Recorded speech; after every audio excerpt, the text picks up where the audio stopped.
संकटावर उभं राहिलंय, पण आमच्याकडे पाहण्यापेक्षा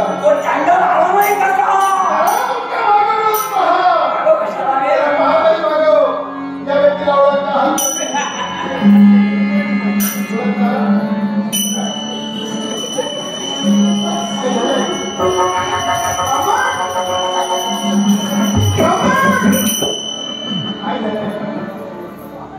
तुझ्या जीवावर साऱ्या माझ्या होते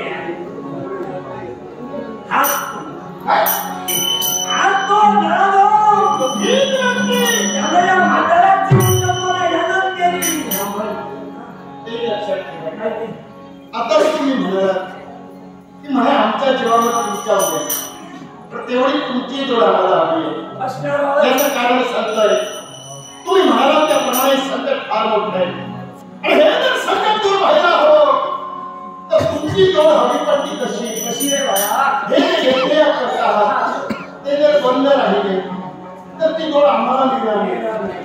आता इथं हे येते बंद झाले, तुम्ही ही जागा सोडा, दुसऱ्या पवित्र जागी करा, यज्ञाला सुरुवात करा. तू सांगशील कसं?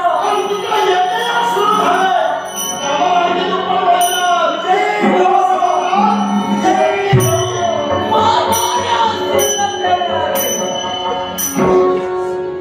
ब्राह्मण यज्ञ सर्व करत असताना त्याच्या ब्राह्मणावर आघात करून पाहणारी व्यक्ती कोण? आपला परिचय ज्याला ब्राह्मणांचा शरम मानला तो म्हणजे पाताळ लोकांचा सम्राट शक्ती मजा द्यायला सत्य धर्मेश्वर नावाने होता व्यक्ती पाहिली नव्हती.